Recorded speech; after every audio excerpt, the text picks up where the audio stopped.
કેમ છો વિદ્યાર્થી મિત્રો? મજામાં? તો આપણે લાંબો સમય પછી થોડાક 1-2 વીક પછી આપણે જ્યારે વિડિયો લેક્ચરના માધ્યમથી મળ્યા છીએ, તો ફરી પાછું તમારું હાર્દિક સ્વાગત છે લેક્ચર નંબર 6 અને મારી ચેનલની અંદર. તો મિત્રો આપણે લાસ્ટમાં એટલે કે લેક્ચર નંબર 5 ની અંદર જે આપણે અભ્યાસ કર્યો હતો, ત્યારબાદ મિત્રો આપણે ગુજરાત સરકાર દ્વારા એક એવી શું કહેવાય કે માહિતી બહાર પાડવામાં આવી છે કે દરેક ચેપ્ટરની અંદરથી આ જે કોરોના છે એના હિસાબે સ્કૂલ ન ખુલવાથી, એક્ઝામ મોડી જવાથી આ પ્રકારની એક માહિતી એની આપી છે કે ચેપ્ટરમાંથી અમુક ટોપિક છે એ કાઢી નાખ્યા છે અને અમુક ટોપિક રાખેલા છે. તો મિત્રો હવે આપણે અત્યારથી આજ પછીના જે દરેક વિડિયો લેક્ચર છે એની અંદર આપણે જે કોર્સનો આપણે અભ્યાસ કરવાનો છે કે જે તમારે તમારી એક્ઝામની અંદર પૂછાઈ શકે એ પ્રકારના જે ટોપિક છે એનો આપણે અભ્યાસ કરશું. પરંતુ જો એમાં કાંઈ પણ ફેરફાર થાય, કેમ કે આ વર્ષે કાંઈ નક્કી થતું નથી કે ક્યારે કયો નિયમ બદલી જાય, તો આપણે એમાં ફેરફાર કરશું. પરંતુ જો કાંઈ ફેરફાર સંજોગોવશાત જો આપણા ભાગ્ય સારા હશે અને જો કાંઈ ફેરફાર નહીં થાય તો આપણે જેની PDF મોકલેલી છે દરેક સ્કૂલોને જેની વેબસાઇટ ઉપર, એ મુજબ આપણે ટોપિકોનો અભ્યાસ કરશું. જેના લીધે થોડોક મિત્રો એક પ્રશ્ન થશે કે અગાઉના ટોપિક ઉપરથી પાછળનો જો ટોપિક આવતો હોય તો થોડુંક સમજવામાં તમારે શું કહેવાય કે પ્રોબ્લેમ જેવું થાય ખરા.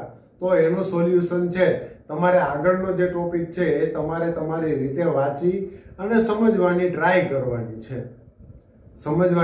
કરવાની છે કે જેથી કરી અને આપણે વિડિયો લેક્ચરની અંદર જે આપણે ટોપિકનો અભ્યાસ કરીએ એ આપણે સમજવામાં સરળ. જો ડાયરેક્ટ સમજાઈ જાય તો કાંઈ પ્રશ્ન છે નહીં, પરંતુ જો કદાચ એવું લાગે તો આગળનું જે છે એમાં તમારે નજર ફેરવતી જાવે. કેમ કે પેપર કાઢશે ત્યારે આપણે કાંઈ એની સામે કદાચ જો 1-2 ટોપિક એવા આવી ગયા કે જે એની માહિતીની અંદર ન આપ્યા હોય અને પૂછી નાખ્યા હોય તો આપણે કાંઈ ફરિયાદ કરવા જવાના નથી. જો એને આપણા નસીબ સારા હશે તો ગ્રેસિંગ આપશે, બાકી આપણે ભોગવવાનું રહેશે. કેમ કે આ 2020 એ પ્રકારનું છે કે જેની અંદર આપણે જ સહન કરવાનું છે. જો કે બીજા કોઈને કાંઈ ફેરફાર થતો નથી. સૌથી વધારે નુકસાની છે એ બોર્ડના વિદ્યાર્થીઓને થઈ. કેમ કે એક્ઝામની તમને લગભગ કહી દીધું કે મે મહિનામાં તમારી એક્ઝામ કદાચ લેવાશે. આ પ્રકારની માહિતી બોર્ડની એક્ઝામ લેવાશે, તો આ પ્રકારની માહિતી આપી તો આપણે થોડોક એને અનુસરી અને આપણે હાલશું તો એમાં કાંઈ પણ ફેરફાર હશે તો હું તમને જણાવતો રહીશ. બાકી તમારે જે આપણે અહીંયા ટોપિકોનો અભ્યાસ કરીએ એ ટોપિકોનું તમારે તૈયાર કરવાના છે અને એના ઉપરથી જે એના દાખલા આવતા હોય એનો તમારે અભ્યાસ કરવાનો છે. તો મિત્રો આપણે લાસ્ટમાં જે અભ્યાસ કર્યો હતો, જે વેટ બાય વેટ, મોલારિટી એ બધું તો છે જ.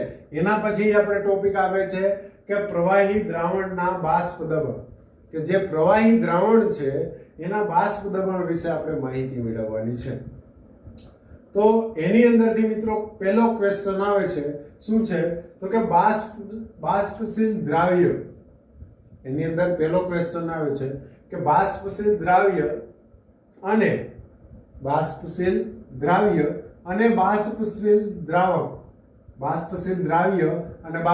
દ્રાવ્ય માટે કુલ દબાણ એટલે કે P ટોટલ કે જે આપણે ધોરણ 11 ની અંદર જે 5મું ચેપ્ટર છે એની અંદર અભ્યાસ કરીએ કે એનું કુલ દબાણ અને એના મોલ અંશ વચ્ચેનો સંબંધ તારવતું સમીકરણ શોધવાનું છે. આ પ્રકારનો પ્રશ્ન પૂછાય મિત્રો કે બાષ્પશીલ દ્રાવ્ય અને બાષ્પશીલ દ્રાવક માટે કુલ દબાણ અને મોલ અંશ વચ્ચેનો સંબંધ દર્શાવતું સમીકરણ તારવો અને એની માહિતી છે એ આલેખ દ્વારા સમજાવો. આલેખ દ્વારા એનું વર્ણન કરો અથવા તો સમજાવો. આ પ્રકારની માહિતી આપો, એ પ્રકારનો પ્રશ્ન પૂછાય. તો આ પ્રશ્ન સમજીએ એની પહેલા મિત્રો આપણે ડાયરેક્ટરનો જે નિયમ છે જરીક એની થોડીક માહિતી મેળવેલી. જો ડાલ્ટનનો નિયમ શું કહે છે તો કે ડાલ્ટનનો નિયમ કહે છે કે બાષ્પશીલ પ્રવાહીના દ્રાવણ માટે કે જો પ્રવાહી છે એ બાષ્પશીલ હોય પ્રવાહી બાષ્પશીલ હોય તો એના દ્રાવણ માટે એક નિયમ છે ન્યાય આપ્યો કે દ્રાવણના દરેક ઘટકોનું આંશિક દબાણ કે અબાષ્પશીલ પ્રવાહી છે એનું એક દ્રાવણ છે, અબાષ્પશીલ પ્રવાહી એક દ્રાવણ છે કે એની અંદર એના જે દરેક ઘટકો છે એના દરેક ઘટકો એની અંદર ધારો કે એક છે બે કે બે કરતા વધારે એની અંદર જે ઘટકો છે એ ઘટકોનું આંશિક દબાણ, એનું આંશિક દબાણ. આ પણ મિત્રો આપણે વસ્તુ છે ધોરણ 11 ની અંદર શીખી ગયા. આંશિક દબાણ કોને કહેવાય, બાષ્પ દબાણ કોને કહેવાય, એના વિશે આપણે થોડીક માહિતી મેળવી ગયા. તો એ દરેક ઘટકોનું આંશિક દબાણ, આંશિક દબાણ એટલે કે મિત્રો શું છે, એનું જે શુદ્ધ ઘટક છે એના જે ઘટકો છે એના બાષ્પ દબાણ છે એને આંશિક દબાણ કહેવાય. તો આ જે આંશિક દબાણ છે, આંશિક બાષ્પ દબાણમાં રહેલા તેના મોલ અંશના સમપ્રમાણમાં હોય. આવું ડાલ્ટનભાઈએ કીધું. શું કીધું? તો કે પ્રવાહી દ્રાવણોમાં કે જે કેવા છે, બાષ્પશીલ છે, કેવા છે, બાષ્પશીલ દ્રાવણ છે, એની અંદર જે દરેક ઘટકો છે આ જે ઘટકોનું બાષ્પ દબાણ, આ જે ઘટકોનું આંશિક દબાણમાં રહેલા તેના મોલ અંશના સમપ્રમાણમાં હોય. એટલે કે એનું જે બાષ્પ દબાણ, એનું જે આંશિક બાષ્પ દબાણ છે એ એની અંદર રહેલા એના મોલ અંશના સમપ્રમાણમાં હોય. આવું કીધું ડાલ્ટન. શું કીધું? કે એનું જે આંશિક બાષ્પ દબાણ છે એની અંદર રહેલા એના ઘટકોના જે મોલ અંશ છે એ મોલ અંશના સમપ્રમાણમાં હોય. એટલે કે P પ્રપોર્શનલ x, x શું છે, મોલ અંશ, P શું છે, એનું આંશિક બાષ્પ દબાણ, તો એના સમપ્રમાણમાં હોય. આવું કીધું ડાલ્ટન. તો એના ઉપરથી મિત્રો આપણે એક જોયું હતું કે ધારો કે હું આની અંદર અત્યારે બે ઘટકો છે, હું એમ ધારી લઉં એની અંદર બે ઘટકો છે, તો પહેલા ઘટકો માટે શું થશે, P1 પ્રપોર્શનલ x1 અને બીજા માટે P2 પ્રપોર્શનલ x2. આવું થાય.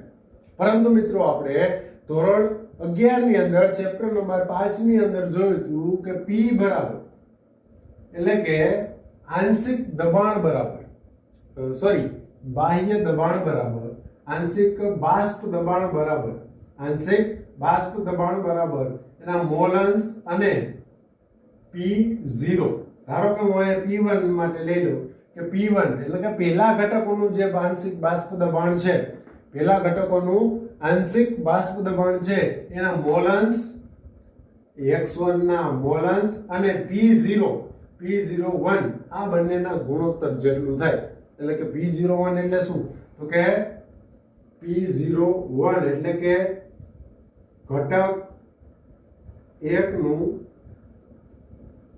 શુદ્ધ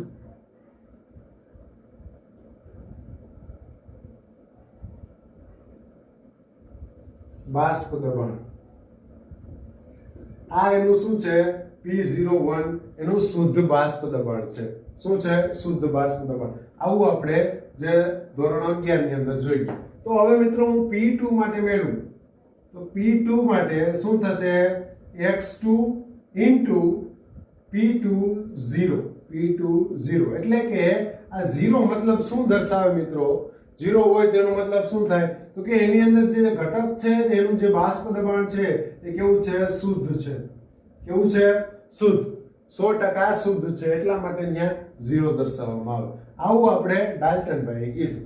હવે ફરી પાછા અહીંયા આવી જાય આપણો જે ક્વેશ્ચન હતો એ, કેમ કે જો આ અત્યારે થયું આવું, આ સમજવું પડે તો જ આ વસ્તુ આપણે સમજે, બાકી આ બધી વસ્તુ નકામી છે. એટલા માટે હવે આપણે ફરી પાછા અહીંયા આવી જાય કે ભાઈ બાષ્પશીલ દ્રાવ્ય અને બાષ્પશીલ દ્રાવક માટે કુલ દબાણ અને મોલ અંશ વચ્ચેનો સંબંધ તારવતું સમીકરણ મેળવવાનું છે. સંબંધ તારવતું સમીકરણ આપણે મેળવવાનું છે. રેડી? તો મિત્રો આપણે એની પહેલા આપણે જે એક નિયમ હતો કે P ટોટલ બરાબર P1 પ્લસ P2, આવું આપણે ક્યાંક શીખી ગયા હતા કે P ટોટલ બરાબર એટલે કે કુલ બાષ્પ દબાણ બરાબર એનું જે પોતાનું બાષ્પ દબાણ એની અંદર જે ઘટકો છે એનું બાષ્પ દબાણના સરવાળા જેટલું હોય. આવું રાઉલ્ટના નિયમે કીધું. રાઉલ્ટનો નિયમ યાદ કરો, ધોરણ 11 ચેપ્ટર નંબર 5. મોસ્ટ ઓફ મિત્રો આપણે ચેપ્ટર નંબર 5 ની અંદરથી આપણે મેળવી અને એનો અભ્યાસ કરવાનો છે. આવું એને કીધું કે P1 plus P2 is equal to શું થાય, P ટોટલ થાય. અને આપણે અહીં મેળવ્યું મિત્રો હમણાં કે P1 બરાબર x1 ઇન્ટુ P1 0, તો એ જ પ્રમાણે P2 બરાબર x2 ઇન્ટુ P2 0. આને હું અહીંયા મૂકી દઉં, આને હું બંનેને અહીંયા લઈ લઉં જો રાઉન્ડના નિયમ મુજબથી, તો શું થશે x1 into P1 0 plus x2 into P2 0. આવું થયું. રેડી? તો હવે મિત્રો આપણે બીજી પણ એક વસ્તુ માહિતી આપણે મેળવી ગયા હતા કે કોઈ પણ ઘટકોના મોલ અંશનો સરવાળો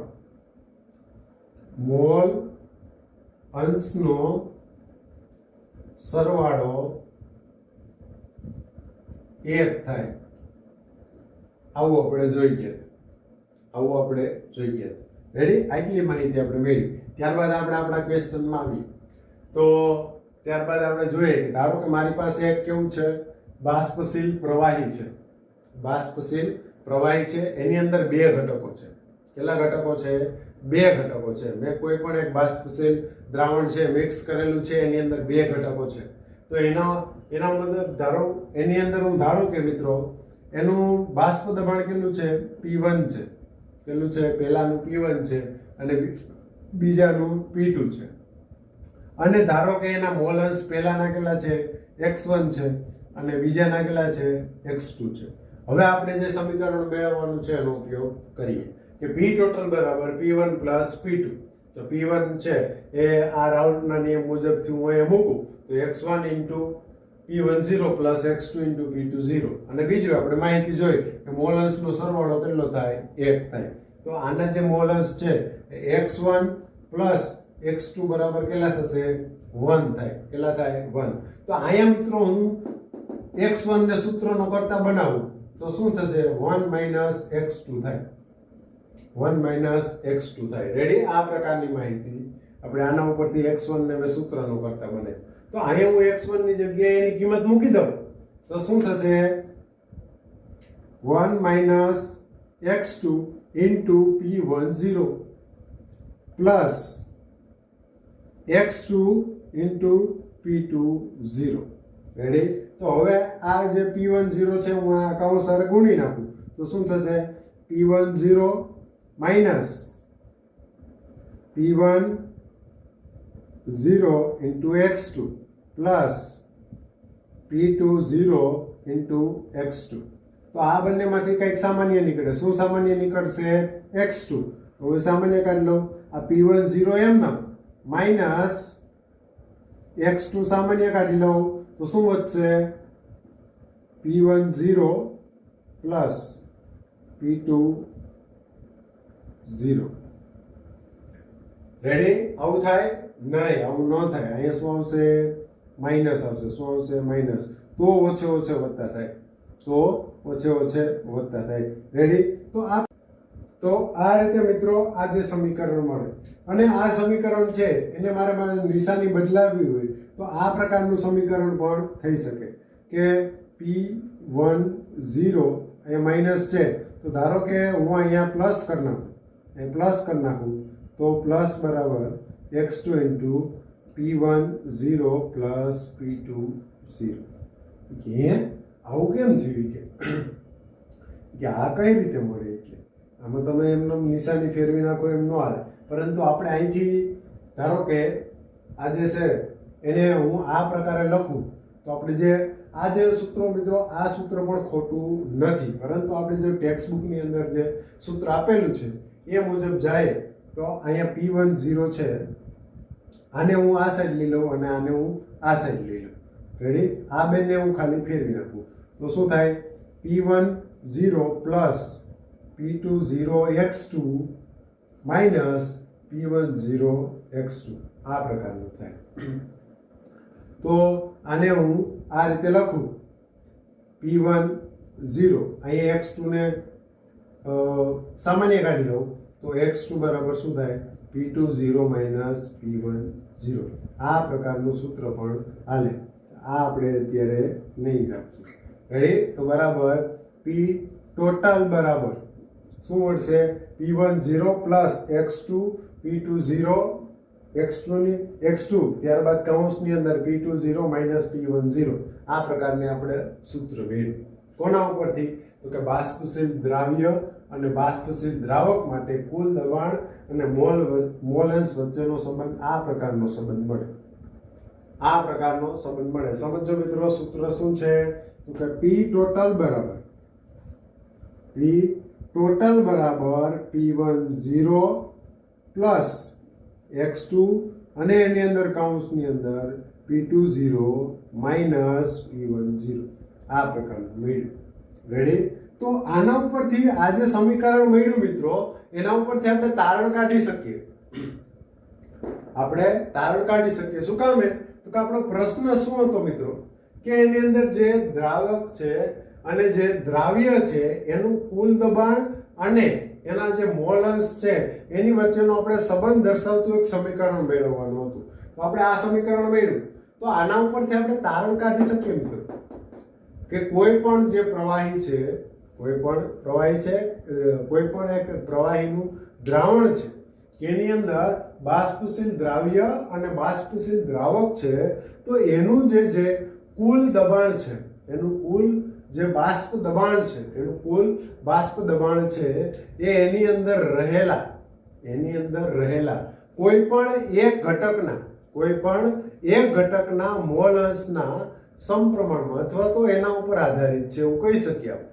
કઈ રીતે? કે આનું જે આપણે જે દ્રાવણ છે એનું ટોટલ બાષ્પ દબાણ છે એ મિત્રો એના મોલ અંશ એટલે કે x2 એટલે કે એના જે બીજો ઘટક છે એના જે મોલ અંશ છે એના પર આધારિત છે. તો આ રીતે આપણે કહી શકાય કે કોઈ પણ એવું બાષ્પશીલ દ્રાવ્ય અને દ્રાવક છે ને મિક્સ કરી અને કોઈ પણ એકનું દ્રાવણ બનાવવું તો એનું ટોટલ બાષ્પ દબાણ છે એ એના ઘટક 2 ના મોલ અંશના પર આધારિત હોય છે. કેના ઉપર આધારિત હોય છે? એના મોલ અંશ ઉપર આધારિત હોય છે. રેડી? તો આટલી માહિતી મિત્રો આ ક્વેશ્ચનની અંદર લખવાની થાય. આ માહિતી જો પહેલા આ ક્વેશ્ચન, ત્યારબાદ આપણે થોડી ગ્રાઉન્ડના નિયમ વિશેની માહિતી આપવાની, એના ઉપરથી આપણે આ 2 સમીકરણ મેળવવાના. એ સમીકરણનો ઉપયોગ કોની અંદર કરવાનો? p ટોટલ બરાબર p1 પ્લસ p2 એના ઉપરથી મિત્રો આપણે આ સમીકરણ મેળવ્યું. ત્યારબાદ આ સમીકરણ ઉપરથી થોડીક અભિધારણાઓ એટલે કે એની જે માહિતી આપતી જે ધારણાઓ છે એ લખવાની. ત્યારબાદ આ જો મિત્રો આ ક્વેશ્ચનની અંદર લખેલું હોય, આટલો ક્વેશ્ચન હોય, ત્યારબાદ લખેલું હોય કે આની માહિતી છે એ આલેખ દ્વારા સમજાવો, તો આપણે હવે આના પછી જે અભ્યાસ કરશું એ પણ આની અંદર લખવાનું થાય. તો રેડી? આ વાત થઈ મિત્રો પ્રવાહી દ્રાવણના જે બાષ્પ દબાણ છે એનું જે સમીકરણ, બાષ્પ દબાણ અને એનું જે મોલ અંશ વચ્ચેનું જે સમીકરણ છે એના વિશે આપણે અભ્યાસ કર્યો. ત્યારબાદ મિત્રો જે એનો ગ્રાફ છે એના વિશેની આપણે થોડી માહિતી મેળવી. તો એની અંદર હવે આપણે જે એનો ગ્રાફ છે એ આ જે પ્રવાહી દ્રાવણ છે એની અંદર જે એના ઘટકો રહેલા છે એનું જે બાષ્પ દબાણ છે એટલે કે P1 અને P2 છે એ બાષ્પ દબાણ એટલે કે જે આ પ્રવાહીના જે ઘટકો છે એના મોલ અંશ એટલે કે x1 અને x2 વિરુદ્ધનો આપણે આલેખ દોરવાનો છે. કોનો દોરવાનો છે? x1 અને x2 વિરુદ્ધનો આપણે આલેખ દોરવાનો છે. તો મિત્રો પહેલા હું એના સમીકરણનો ઉપયોગ કરી અને x1 * x2 વિરુદ્ધનો આલેખ દોરીશ તો આ પ્રકારનો મને આલેખ મળ્યો. આ પ્રકારનો આલેખ મળ્યો. ક્યારે? તો કે x1 વિરુદ્ધ હું x2 નો આલેખ દોરું. x1 વિરુદ્ધ x2 નો હું આલેખ દોરું તો આ પ્રકારનો મને આલેખ મળ્યો. કે કઈ જગ્યાએ એનું મૂલ્ય મળ્યું? તો કે P10 જેટલું મળ્યું. કેટલું? P10 જેટલું. આને હું 1 કહું. હવે ત્યારબાદ મિત્રો હવે હું ગ્રાફ છે એ કોનો દોરું? તો કે x1 આ બાજુ x અક્ષ ઉપર કોને રાખું? x1 રાખું અને અહીંયા y અક્ષ ઉપર કોને રાખું? x2 રાખું. તો અહીંયા x1 નું મૂલ્ય x2 નું મૂલ્ય અહીંયા કેટલું થશે? 0. અને અહીંયા આ રીતે x1 આ બાજુ માટે x1 નું મૂલ્ય કેટલું થશે? 0. અને આ જે પહેલો ગ્રાફ છે એમાં મિત્રો અહીંયા x1 છે અને અહીંયા શું છે? x2. તો અહીંયા માટે x2 નું મૂલ્ય કેટલું થશે 1, અહીંયા x2 નું મૂલ્ય 0, અહીંયા x1 નું મૂલ્ય કેટલું થશે 1, x1 નું મૂલ્ય કેટલું થશે 0. તો સમજો પહેલો ગ્રાફ છે એ x1 અને અહીંયા x2 આ પ્રકારનો ગ્રાફ છે. તો એ ગ્રાફ દોર્યો તો મને આ પ્રકારની માહિતી મળી, આ પ્રકારનો એની અંદર ચાર્ટ આવ્યો. રેડી? ત્યારબાદ જે બીજો જે છે એ હું અહીંયા x2 ઊભો x2 અને આડો x1, આડો x1. રેડી? તો આ બાજુ 0, આ બાજુ એની કિંમત x1 ની કેટલી થશે 1. જ્યારે એ જ માહિતી પહેલા ગ્રાફની અંદર આ બાજુ x2 0, ઓલી બાજુ x2 કેટલો 1. તો આની હું માહિતી મેળવીશ, આનો હું ગ્રાફ દોરીશ, આ પ્રકારનો ગ્રાફ મેળવ્યો, આ પ્રકારનો ગ્રાફ મેળવ્યો. જો મિત્રો પહેલો ગ્રાફ છે x1 વિરુદ્ધ x2 નો, x1 વિરુદ્ધ x2 નો આ પ્રકારનો મેળવ્યો. જ્યારે બીજો ગ્રાફ છે x1 વિરુદ્ધ x2, x1 વિરુદ્ધ x2 નો ગ્રાફ દોર્યો તો આ પ્રકારનો ગ્રાફ મળ્યો. કે આનું મૂલ્ય જે બીજો ગ્રાફ મળ્યો એનું મહત્તમ મૂલ્ય કેટલું છે P20 છે. કેટલું છે P20. ત્યારબાદ હવે મિત્રો હું P ટોટલ વિરુદ્ધ x1 નો, P ટોટલ વિરુદ્ધ x1 નો, સોરી એક જ મિનિટ, x1 છે કે x2 છે,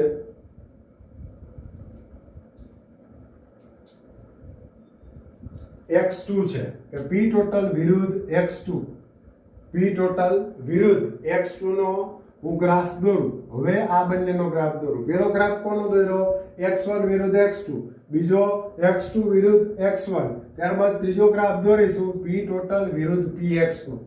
કોનો? P ટોટલ વિરુદ્ધ px નો. તો આ પ્રકારનો એનો ગ્રાફ મળશે, એનો ગ્રાફ આ પ્રકારનો મળશે, આ પ્રકારનો એનો મને ગ્રાફ મળશે કે P ટોટલ બરાબર P1 પ્લસ P2, કે એની અંદર જે અહીંયા આ x2 અને આ P ટોટલ, x2 આ જે ગ્રાફ છે એ કોનો છે P ટોટલ, અહીંયા આ રેખા P ટોટલ ની છે, આ કોની છે x2 ની છે. રેડી? તો એનો આ પ્રકારનો ગ્રાફ મળશે. તો આ ગ્રાફ મળ્યો મિત્રો, આ પ્રકારના એની અંદર ગ્રાફ મળશે. આ ગ્રાફ મળ્યો કે આ ગ્રાફ તો મળ્યો, પણ આના ઉપરથી કે માહિતી શું મળી પડે કે આ ગ્રાફ ખાલી આમ દોરી નાખવાનો કે આની અંદર બીજું કઈ ઊંડું ઉતરવાનું.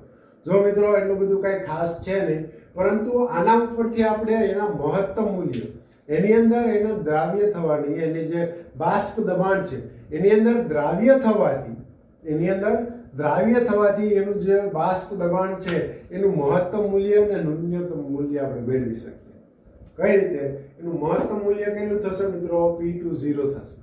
કેટલું થશે P20 અને ન્યૂનતમ મૂલ્ય P10 થશે. આ વસ્તુ આપણે ખાલી ગ્રાફ ઉપરથી શીખવાની છે, બાકી એનો ગ્રાફ દોરવાનો છે, બીજું કાંઈ છે નહીં, કેમ એવો ગ્રાફ કેમ છે કેમ નહીં એ આપણે ખોટું ઊંડું ઉતરવાનું થતું નથી. રેડી? તો આના ઉપરથી એનું જે બાષ્પ દબાણ છે એ મહત્તમ બાષ્પ દબાણ કેટલું હશે P20 જેટલું હશે, અને ન્યૂનતમ બાષ્પ દબાણ કેટલું હશે P10 હશે. આ માહિતી આપણે ગ્રાફ ઉપરથી મળી, આ માહિતી ગ્રાફ ઉપરથી આપણે મળી. તો આ મિત્રો વાત થઈ એના ગ્રાફ વિશેની. ત્યારબાદ હવે આપણે જે એનો એક મસ્ત એક્ઝામ્પલ આવે છે એના વિશે આપણે અભ્યાસ કરવાનો છે. તો આ જે એક્ઝામ્પલ છે એની અંદર આપણે જે હમણાં આગળ સમીકરણ જોયું એનો ઉપયોગ થશે. તો હવે હું આ ગ્રાફને ચેકી નાખું છું. ત્યારબાદ હવે આપણે જે એનું એક્ઝામ્પલ છે મસ્ત એક્ઝામ્પલ વિશે આપણે અભ્યાસ કરશું. રેડી? જો મિત્રો ખાસ એક માહિતી તમને કહેવાની કે આનો તમે અભ્યાસ કરી લ્યો, વિડીયો લેક્ચર જોઈ લ્યો ત્યારબાદ, અથવા તો વિડીયો લેક્ચરની પહેલા અમને કેમ ખબર પડે? તમે વિડીયો લેક્ચરમાં કહો તો અમે જોઈએ ત્યારબાદ જ કે અમારો મેળ આવે તો ભાઈ કાંઈ વાંધો નહીં. એમ કરજો, આ વિડીયો લેક્ચર જોઈ લ્યો, પહેલા સમજી લ્યો, માહિતી મેળવી લ્યો, ત્યારબાદ તમારે આ વિડીયો લેક્ચર જો અને આ ટોપિક તૈયાર કરો એની પહેલા આની આગળનો જે દ્રાવ્યતાનો ટોપિક છે એ જરીક વાંચી લેજો. દ્રાવ્યતાનો ટોપિક છે જરીક વાંચી લેજો, ત્યારબાદ આને તૈયાર કરજો, ત્યારબાદ આ ટોપિકને તૈયાર કરજો. રેડી? તો હવે આના પછી આપણે આનું એક મસ્ત એક્ઝામ્પલ આવે છે એનો આપણે અભ્યાસ કરીએ. રેડી? તો હવે આપણે આ જે એક્ઝામ્પલ છે પહેલા તો એની રકમ જોઈએ. રકમ વગર આપણે મજા ન આવે. અને રકમ સમજવાની મિત્રો. રકમ સમજી લ્યો એટલે અડધો દાખલાનું સોલ્યુશન ન્યા થઈ ગયું. રકમ સોલ્યુશન છે ન્યા થઈ જાય. મગજમાં અડધા દાખલાનું સોલ્યુશન થઈ હે મગજમાં થઈ જાય કે મગજમાં કઈ રીતે થાય એ પ્રેક્ટિસ કરો તો ખબર પડે, એમને ખબર પડે નહીં. રેડી? તો આપણે પહેલો જે દાખલો છે એની આપણે રકમ છે જોઈએ કે 298 કેલ્વિન તાપમાન છે. અત્યારે એનું તાપમાન કેટલું છે? એની પાસે 298 કેલ્વિન તાપમાન છે. એની અંદર ક્લોરોફોર્મ અને ડાયક્લોરોમિથેનના બાષ્પ દબાણ અનુક્રમે એની અંદર બે તત્વો છે. કયા કયા? તો કે ક્લોરોફોર્મ એટલે કે CH Cl3 એનું બાષ્પ દબાણ કેટલું છે? 200 mm હર્ટ્ઝ છે. જ્યારે બીજું શું છે? તો કે ડાયક્લોરોમિથેન એટલે કે CH2Cl2 એનું બાષ્પ દબાણ કેટલું છે? 415 mm હર્ટ્ઝ છે. રેડી? આટલું માહિતી આપી દો. 200 હાલો આપણે લખી નાખીએ 298 કેલ્વિન તાપમાન. આટલી માહિતી આપી. તો હવે આની અંદરથી આપણે ગોતવાનું શું છે? તો કે 298 કેલ્વિન તાપમાને 298 કેલ્વિન તાપમાને 25.5 ગ્રામ CH3Cl આ CH3Cl કેટલું છે? 25.5 ગ્રામ છે. અને 40 ગ્રામ CH3Cl2 કેટલા ગ્રામ છે? 40 ગ્રામ છે. મિશ્રણ કરી અને બનાવેલા દ્રાવણનું આ બંનેને મિક્સ કરી કેટલું? CH3Cl અને CH3Cl2 આ બંને એક છે 25.5 ગ્રામ અને એક છે 40 ગ્રામ. આ બંનેને મિક્સ કરી અને એનું બાષ્પ દબાણ એટલે કે P ટોટલ આ જે દ્રાવણ બન્યું એ દ્રાવણનું બાષ્પ દબાણ ગોતવાનું છે. આપણે બાષ્પ દબાણ ગોતવાનું છે. રેડી? આ બંનેને મિક્સ કરી દીધું. ત્યારબાદ જે દ્રાવણ બને એ દ્રાવણનું બાષ્પ દબાણ ગોતવાનું છે. શું કીધું? તો દ્રાવણનું બાષ્પ દબાણ ગણો. દ્રાવણનું બાષ્પ દબાણ. તો આપણે એના માટે મિત્રો હમણાં જ એક સૂત્ર જોયું હતું કે P ટોટલ બરાબર સૂત્ર શું છે? તો કે P10 પ્લસ P20 અહીંયા x2 P20 માઇનસ P10 આ પ્રકારનું આપણે સૂત્ર જોયું. અને એની અંદર કીધું હતું મિત્રો કે આ P10 છે એ શું છે? તો કે શુદ્ધ ઘટકનું બાષ્પ દબાણ છે. રેડી? તો એમાં પહેલો ઘટક છે એનું બાષ્પ દબાણ અને બીજા ઘટકનું બાષ્પ દબાણ આ આપણે આપેલા જ છે. અહીંયા જો CH3Cl અને CH2Cl એનું બાષ્પ દબાણ તો આપણે આપેલું જ છે. તો હવે આપણે ગોતવાનું શું છે? આની અંદર ઘટે શું? જો આ P10 આપેલું છે કેટલું છે? 200 mm. ત્યારે P2 કેટલું છે? 415 mm. P1 કેટલું છે? 200 mm. તો ઘટે શું? x2 એટલે કે CH2Cl2 સોરી એક જ મિનિટ અહીંયા 2 આવશે કે CH2Cl2 ના મોલ અંશ ગોતવાના છે. મોલ અંશ ગોતી લ્યો એટલે આપણે પહેલો દાખલો મળ્યો. મોલ અંશ કે ગધેડીના મોલ અંશ ગોતવા આકરા પડશે. કાંઈ આકરા પડશે નહીં. ખૂબ સહેલા છે. કેમ કે અહીંયા આપણે એનું વજન આપેલું છે. તો મોલ અંશ આપણે આના મોલ અંશ ગોતવો હોય તો એના માટે સૂત્ર શું છે? તો કે CH2Cl2 ના મોલ ના છેદમાં કુલ મોલ. કેટલા મોલ? કુલ મોલ. તો કુલ મોલ કેટલા કોના થશે? તો કે CH Cl3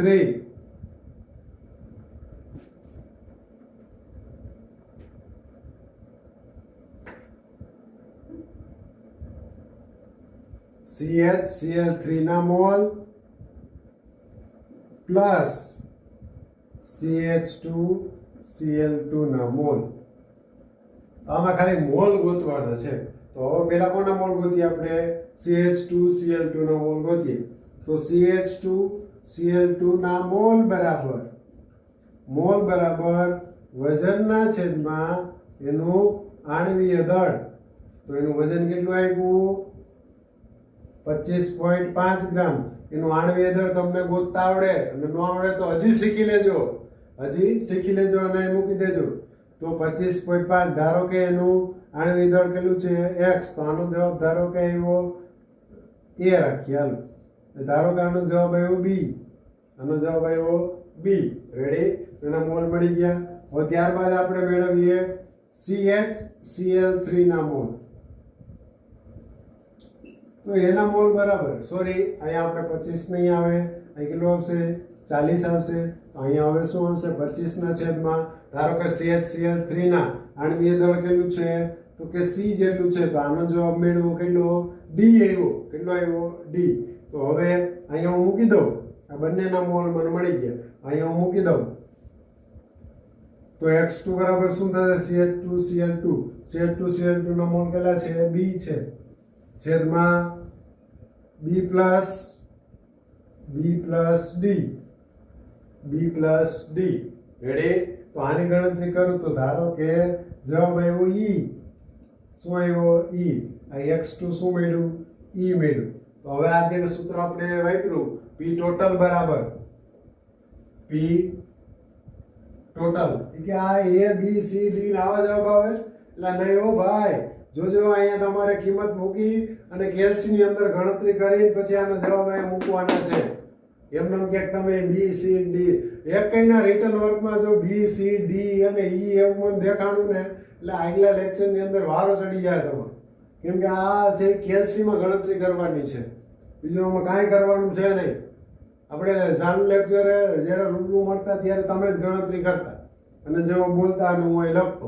અહીં મારી પાસે એ પ્રકારનો ટાઈમ નથી એટલે એ તમને મેં એબીસીડીમાં ફેરવીને તમારે તમારી રીતે કરવાનું કીધું.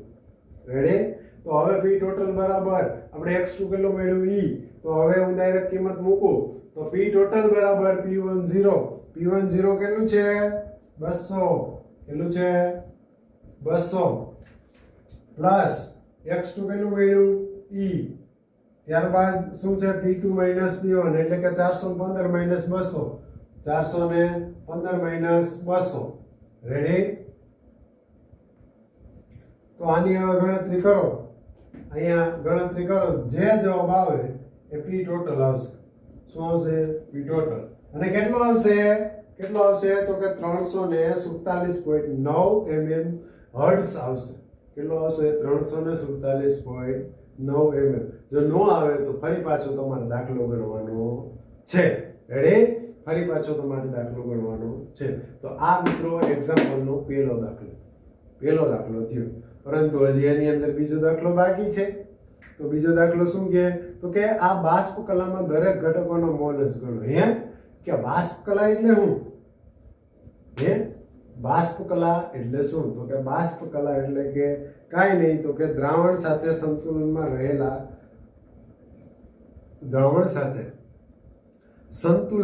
રહેલા બાષ્પ કલાનું સંગઠન ઘટકોના આંશિક દબાણથી શોધી શકાય.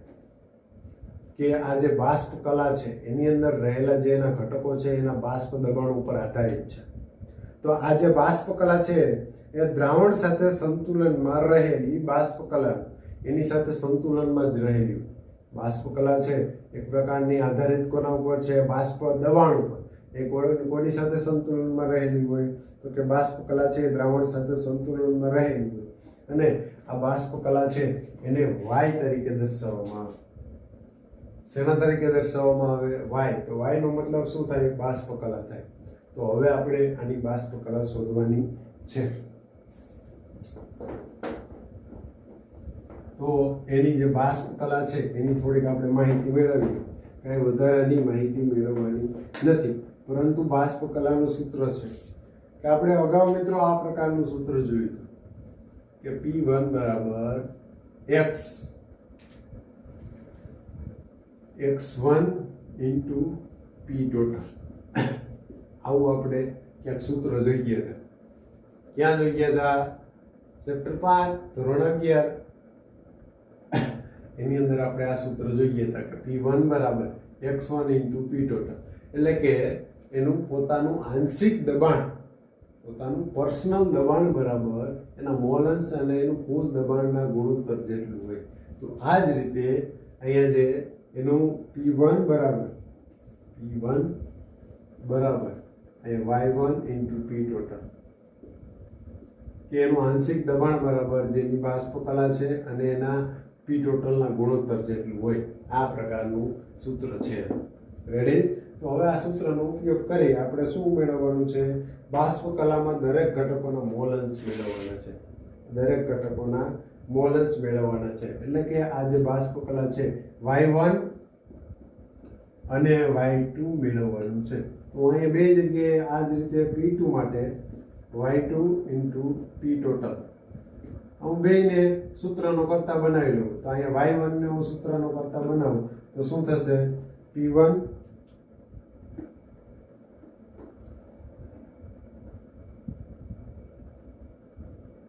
y1 ને સૂત્રનો કરતા બનાવું તો શું થશે?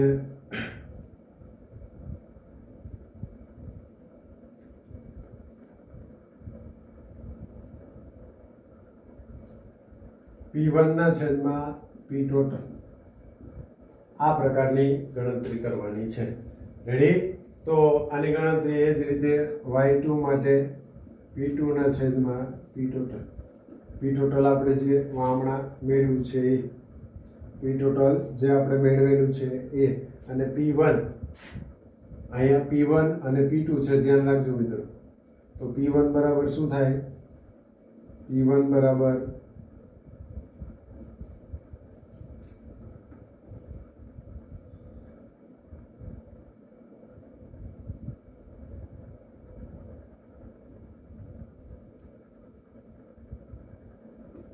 P1 બરાબર x1 ઇન્ટુ P10, P1 બરાબર x1 ઇન્ટુ P10 અને P2 બરાબર x2 ઇન્ટુ P20.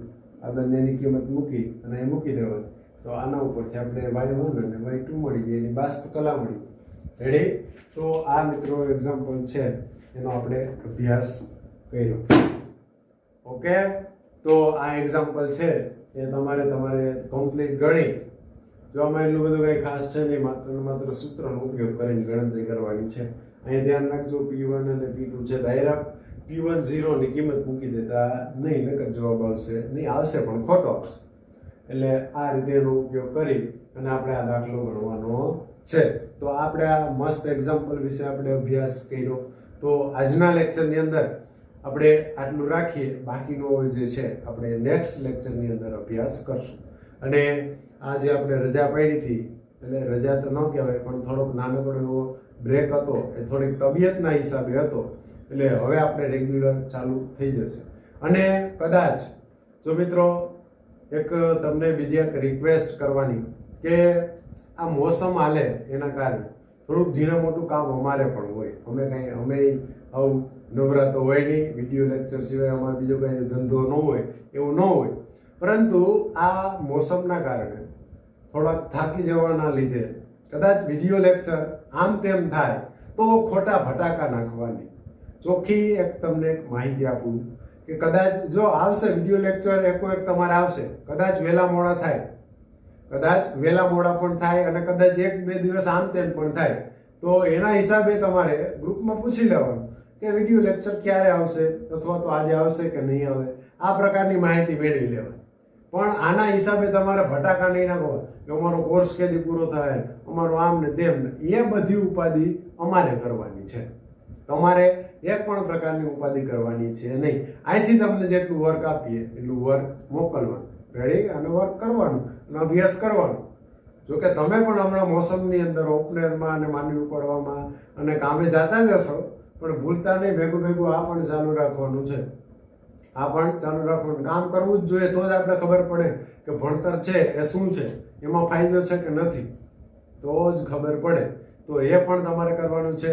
અને જો તમે લોકો ન કરતા હોય કામ, તો સુધરી જાજો, મા બાપને થોડીક મદદ કરજો કામ. કેમ કે આ કામ છે 10-12 દિવસનું કામ હોય, પછી આપણે જલસા જ કરવાના છે. મોબાઈલની અટાલગી જલસા કર્યા, વરસાદ વરસ્યોમાં જલસા કર્યા, લોકડાઉનમાં જલસા કર્યા. હવે આપણે એનું કામ છે એ મહિનો દિવસની અંદર આપણે કરી નાખવાનું છે, બાકી કાંઈ વધારાનું છે નહીં. તો તમે ટાઈમનો સદુપયોગ કરી અને વિડીયો લેક્ચર જોઈ કામ કરવાની હું ના નથી પાડતો. ભણવાનું પણ ભેગું અને સાથે સાથે મદદ પણ કરવાની. કેમ કે અત્યારે મોસમ છે, મૂલ્ય ન મળતા હોય તો આપણે એનો ઉપયોગ શું કહેવાય કે આપણું જે કામ કરી અને આપણે મદદરૂપ થઈ શકીએ. તો આ રીતે કામ કરજો, મોસમનું કામ કરજો. કે હા હું કામ કરું જ છું, કે ગોદડું અઢીને બેઠો હોય. ઓલું નથી કહેવાતું કે જે પરસેવે નાય એને સિદ્ધિ મળે, પરસેવે નાય એને સિદ્ધિ મળે. તો એક ગોદડું અઢીને મોબાઈલમાં ઘોકા મારતો હતી કે ગરમી થાય ને તો એ કે મને પરસેવો વળે ને તો મને કંઈક સિદ્ધિ મળે. એલા ભાઈ, ગોદડું હોય તું ધરાર પરસેવો કરે અને મોબાઈલમાં ઘોકા મારીને તને સિદ્ધિ મળે, તંબુરોય સિદ્ધિ ન મળે. તો આ રીતે નહીં, પણ આપણે સારી રીતે કમ્પ્લીટ મહેનત કરી, કામ કરી અને પછી આપણે વિડીયો લેક્ચર જોઈ એનું વર્ક કરી અને આપણે હોમવર્ક મોકલવાનું છે. અને કદાચ જો આમ તેમ થાય તો એ મૂંઝાવું નહીં. આપણે શનિ રવિ આપણા જ છે બે, એટલે એમાં આપણે ગોઠવી નાખશું ગમે એ કાર્યક્રમ. રેડી?